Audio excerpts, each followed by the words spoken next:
On peut vivre sans le christianisme, vous doutez? Eh bien demandez aux musulmans.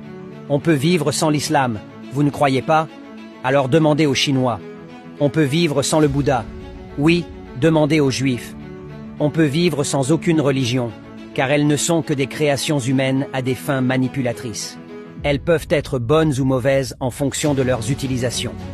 Ce n'est pas pour rien si Allah parle arabe. Il est le Dieu des Arabes et non des Africains. Si c'était le Dieu des Africains, il s'exprimerait en une langue africaine. Le Dieu des Arabes ressemble à un Arabe. Le Dieu des Européens ressemble à un Européen. Les dieux des Indiens ressemblent à un Indien. Le Dieu des Africains ressemble à un Africain. Même le Dieu des rats ressemble à un rat.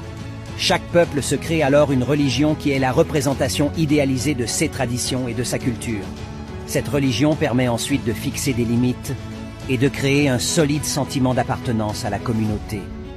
Mais un peuple qui abandonne sa religion ancestrale pour se tourner vers la représentation idéalisée des traditions d'un autre peuple est perdu d'avance, parce qu'il ne pourra jamais vivre dans la peau de ce peuple pour voir les choses comme eux et comprendre ce qu'ils ont compris depuis des siècles. Prenons le cas du christianisme, qui est une religion créée par les Européens. Observez les dégâts que cette religion cause en Afrique. Les Européens arrivent très bien à maîtriser leur création, alors que ça va dans tous les sens en Afrique.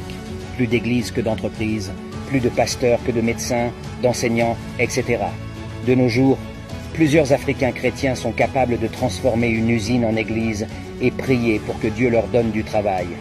Ils pensent que c'est Dieu en personne qui a pris le stylo pour écrire la Bible et croient aveuglément à tout ce qui s'y trouve. La seule chose dans laquelle on ne saurait vivre, c'est l'amour de soi et de son prochain. Un peuple qui ne s'aime pas, n'aime pas ses semblables. Sans amour et un solide sentiment d'appartenance à sa communauté, la société s'égare. La religion ancestrale joue ici un rôle important dans la communauté, car elle réunit. Mais trop d'Africains renient tout ce qui les réunit. Prénoms, peau, cheveux, culture, traditions, langues africaines, etc. Les esclavagistes ont veillé à cela. Ils connaissaient les conséquences.